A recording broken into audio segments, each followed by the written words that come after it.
These days, it feels like everyone is sharing their lives online. Vacations, road trips, weekend adventures, moments we used to keep private are now posted for friends, family, and followers.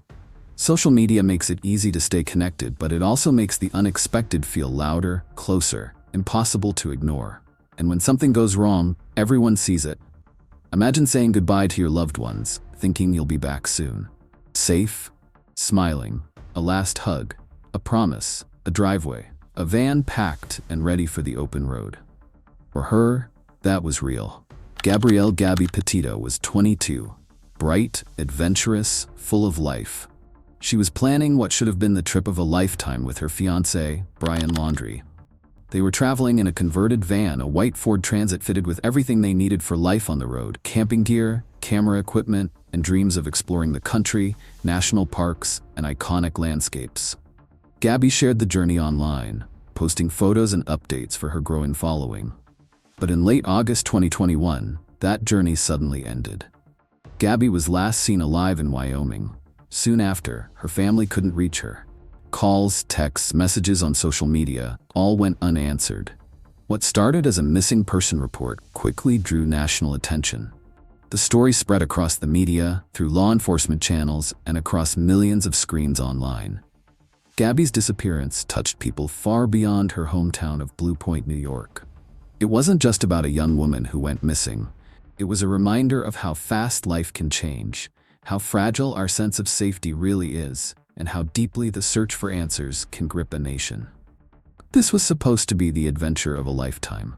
On July 2nd, 2021, Gabby and Brian packed their lives into that white Ford Transit van and headed west, documenting the journey for Instagram and YouTube. They stopped at Monument Rocks in Kansas, Zion and Bryce Canyon in Utah, places full of wonder and promise. It was the very picture of the Hatcher van life dream until everything went wrong.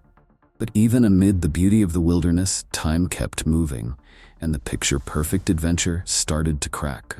On August 12, 2021, months before Gabby disappeared, police in Moab, Utah, responded to a 911 call about a heated argument between Gabby and Brian. Witnesses described yelling, pushing, a struggle that ended only when officers stepped in to separate them. Bodycam footage that would later surface showed Gabby in tears, saying she felt overwhelmed. Brian insisted they were just having a disagreement over cleaning the van. Injuries were visible, but no one was arrested. That choice would later weigh heavily on the story.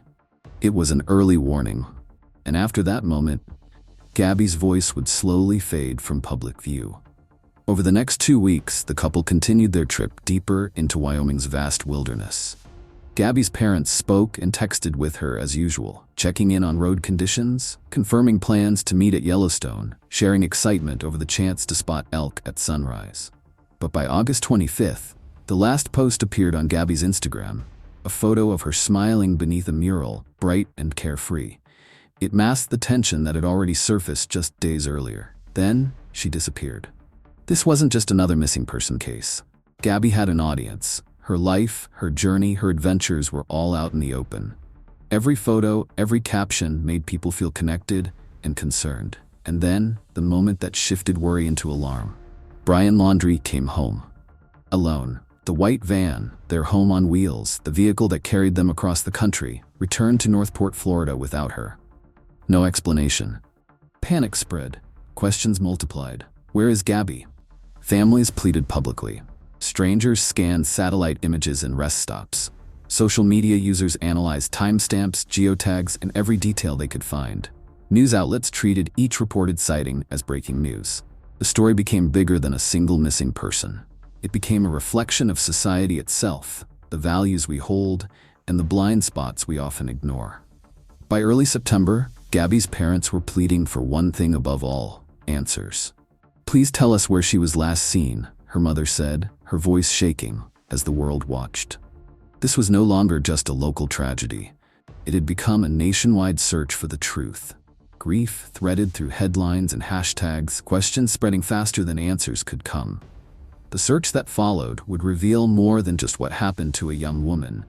It would shine a light on the way we notice or overlook people who disappear, and how quickly attention can swing from urgency to forgetfulness. To really understand Gabby, you have to start at the beginning. Gabrielle "Gabby" Petito was a young woman with a love for adventure, an artistic soul, and a brief but passionate pursuit of travel vlogging. She was born on March 19, 1999, and grew up in Blue Point, New York. Her family life was blended but close-knit. Her mother, Nicole Schmidt, worked as a teacher's assistant. Her father, Joseph "Joe" Petito, was a warehouse manager. She also had step-parents, Jim Schmidt and Tara Petito, and siblings who remembered her as a loving, supportive older sister. Family mattered to Gabby. Even after her parents' divorce, she stayed connected to both sides. Her family remembers her as spirited and creative from an early age. She loved drawing, photography, nature, and exploring the world around her. Big or small, Gabby's personality shone bright. She had an energy that drew people in, bubbly, warm, full of life. Even as a teenager, she was already capturing moments through a lens, fascinated by the stories each photo could tell. Gabby graduated from Bayport Blue Point High School in 2017. She wasn't the loudest person in the room, but her easy smile made people feel at ease. She had a presence that was quietly magnetic. After high school, she worked a few jobs, a pharmacy, a restaurant. But what she really wanted was freedom. The kind of freedom that comes from the open road, new experiences, and the chance to see the world through her own eyes. She didn't want a 9-to-5 life. She wanted to travel. She dreamed of building a life online, making content, documenting road trips, sharing landscapes, and little moments of adventure. She started a YouTube channel called Nomadic Static, posting clips of van life and travels. To the outside world, it looked like she was creating the life she'd always imagined. But that life wasn't hers alone. Gabby's story is often told through her smile, through the photos, the captions, the travel clips. But every story has another side, another voice, another presence. Long before the headlines, long before the investigation, there was a relationship. At the center of that relationship was Brian Laundrie. Brian was born on November 18, 1997, in Bayport, New York. He went to the same high school as Gabby, Bayport Blue Point, but they weren't a couple back then. He grew up in a modest household with his parents, Christopher and Roberta Laundrie. Around 2017, the family moved to Florida, where they ran a small business, Juicer Services. Friends described Brian as quiet, reserved, sometimes intense. He liked the outdoors, hiking, reading, and often spoke about living simply, choosing nature over technology and questioning modern consumer culture. Eventually, Brian moved to Florida with his family, and by 2019, Gabby joined him, living with his parents. On social media, Brian sometimes posted philosophical captions about simplicity, the environment, and stepping back from material things. They seemed to share one big vision, a life outside the ordinary. Friendship turned into something more. By 2019, they were a couple. By July 2020, Brian proposed and Gabby said yes. They were engaged. Friends described their relationship as intense, passionate. They were almost always together. On social media, they look like a typical young couple in love.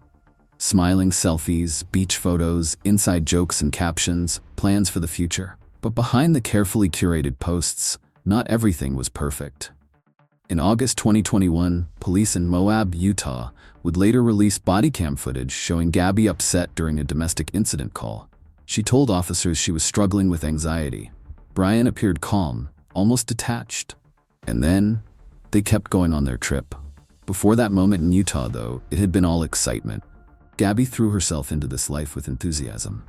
She was a free spirit, full of energy, passionate about travel, art, and the outdoors. She started sharing videos online, like Van Life, beginning our van life journey in 2021, capturing what she hoped would be the adventure of a lifetime. In July, they converted a white Ford Transit van into a home on wheels. For Gabby, it was the start of her dream. Cross-country travel, national parks, van life, and building her YouTube channel. They left New York together, heading west. On Instagram, the posts were bright, sunlit, peaceful. Hiking trails, coffee beside the van, smiles and kisses in front of sweeping mountain backdrops. To anyone scrolling through the feed, they looked happy. But things were quietly shifting, and no one watching could see it coming. Because within just a few weeks, Gabby would disappear, and Brian would come home alone. What really happened during those last days in Wyoming? What changed between the smiling Instagram posts and the silence that followed? And why would the person closest to her become the center of a nationwide manhunt? It all started in early July 2021. Gabby Petito and Brian Laundrie left Blue Point, New York, setting out on their van life adventure. The plan was simple. 4 months on the road. Visit national parks, live minimally, document the journey for Gabby's YouTube channel, Nomadic Static. The first weeks were full of excitement. Kansas, Colorado, Utah, sunlit selfies, hiking trails, coffee brewed beside the van. Photos carefully framed to show peace, romance, and adventure. Then, on August 12th, something disrupted that image. In Moab, Utah, police responded to a report of a domestic disturbance near the entrance to Arches National Park. A witness had called 911 after seeing a man and woman arguing and allegedly seeing the man strike the woman. Body camera footage later released by the Moab Police Department showed Gabby upset, crying, apologizing, and explaining that arguments between her and Brian had been getting more frequent. She told officers she struggled with anxiety. Brian, on the other hand, appeared calm and cooperative. In the end, police decided there wasn't enough evidence to charge either of them. They separated the couple for the night. Brian stayed at a hotel, and Gabby stayed with the van. The next day, they reunited, and they kept going on their trip. To the outside world, everything looked normal. On August 19th, Gabby uploaded her first YouTube video, a polished montage of van life moments set to music. There was laughter, kisses, hiking, and wide-open landscapes. It captured a sense of freedom and adventure. But behind the scenes, things were more complicated. Friends later told reporters that Gabby had confided in them about tension with Brian. They said there were times when he would take her ID or phone during arguments. These details only came out after Gabby went missing. By late August, the couple had reached Wyoming, near Grand Teton National Park. On August 25th, Gabby FaceTimed her mother, talking about their plans and mentioning that they were heading toward Yellowstone. That same day, she posted what would become her final Instagram photo. After that, communication began to change. On August 30th, her family received a text from her phone that said something about no service in Yosemite. Her mother later said she wasn't sure Gabby had actually written it. It didn't sound like her. Then came the moment that would shift everything. On September 1st, Brian Laundrie returned to his parents' home in Northport, Florida, driving the van. Gabby wasn't with him. He didn't explain why. For 10 days, her family had no idea where she was. They called. They texted. They reached out to Brian's family. No one answered. On September 11th, 2021, Gabby's mother went to the police in Suffolk County, New York, and officially reported her missing. Within days, what had been a private family crisis became national news. If Gabby wasn't in Florida, where was she? And why had the only person known to be with her returned alone? Gabby was missing. Brian wasn't talking. And the clock kept ticking. With each day, the chances of finding her safe grew smaller. By mid-September, what started as a local missing person case had become a nationwide story. The FBI joined local law enforcement in Wyoming and Florida, and the white Ford Transit van, the one Gabby and Brian had traveled in, was seized from his parents' driveway in Northport, Florida. Brian still didn't speak publicly. Through an attorney, his family released a brief statement saying he would remain silent on legal advice. There were no pleas for Gabby's safe return, no press conferences, no cooperation with the media. Then, another turn. On September 14th, Brian told his parents he was going hiking in the Carlton Reserve, a large nature preserve in Sarasota County, Florida. A few days later, his parents reported him missing too. Suddenly, there were 2 searches happening at once. In Wyoming, investigators focused on the area around Grand Teton National Park, where Gabby had last been seen traveling in late August. In Florida, law enforcement combed through swamps, flooded trails, and dense brush in the Carlton Reserve, searching for Brian. Meanwhile, the public followed every development in real time. A breakthrough came from an unexpected source. A travel vlogging couple, reviewing their own dashcam footage, realized they had recorded Gabby and Brian's van on August 27th near Spread Creek Dispersed Camping Area, just outside Grand Teton National Park. They contacted the FBI and shared the video. That footage helped narrow the search area. And on September 19, 2021, human remains were found in the Bridger Teton National Forest in Wyoming. The next day, the FBI confirmed what Gabby's family had feared. The remains found in Wyoming were hers. For her family, the search was over. But the investigation was only just beginning. On September 21st, the Teton County coroner ruled Gabby's death a homicide. Weeks later, on October 12th, the coroner confirmed the cause: blunt force injuries to the head and neck, along with manual strangulation. Authorities estimated she had been dead for 3 to 4 weeks before her body was found. The timeline pointed straight to the final days of August, the same days when she had stopped communicating with her family. Back in Florida, the search for Brian Laundrie ramped up. Law enforcement scoured the Carlton Reserve for more than a month. The terrain was tough, much of it underwater from seasonal flooding. Drones, K-9 teams, airboats, and hundreds of officers combed the area. On October 20th, after water levels dropped, Brian's parents joined the search in a spot that had previously been submerged. That morning, they found items belonging to Brian, including a backpack and a notebook. Shortly after, skeletal remains were discovered nearby. Dental records confirmed they were Brian Laundrie. In November, the medical examiner ruled his death a suicide from a gunshot wound to the head. Months later, the FBI announced that a notebook recovered near his remains contained written statements in which Brian admitted to killing Gabby. With that, the federal investigation concluded. Brian Laundrie was responsible for Gabby Petito's murder. There would be no trial, no courtroom testimony, no jury, no public cross-examination of evidence. For Gabby's family, justice didn't look like it does on TV. 2 young lives were gone, and the case left questions that would linger about warning signs, domestic violence, and the way social media shapes how we see and respond to tragedy.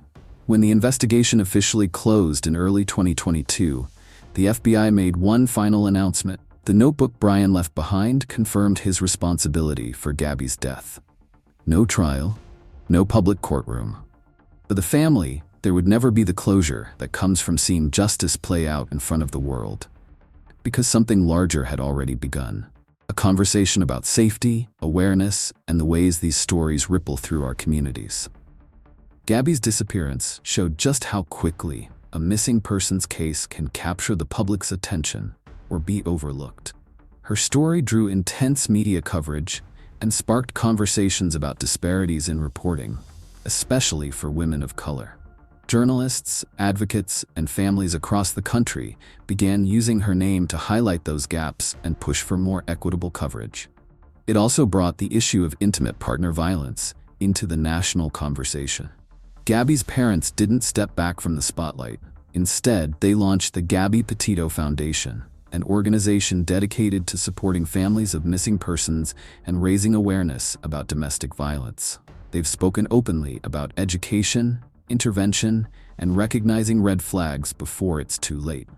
In 2022, Gabby's family filed a civil lawsuit against Brian Laundrie's parents, claiming emotional distress and alleging that they knew Gabby was deceased while her family was still searching. That case was later resolved through a confidential settlement in 2024. But beyond the legal battles, beyond the headlines, beyond the hashtags, there was a 22-year-old woman who loved sunsets, art, and the idea of building something beautiful on the road. A daughter, a sister, a friend. Her final Instagram caption read, "Happy Halloween." At the time, no one could have known how soon her posts would stop. Gabby Petito's story became a warning, a case study, a national conversation. But at its core, it was a life cut short. And maybe the most unsettling part of it isn't just what happened in those final days. It's how ordinary everything looked before it changed. Thank you for watching Murder Ledger. We explore real cases, unanswered questions, and the details that refuse to fade. If these stories matter to you, consider subscribing and sharing your thoughts in the comments.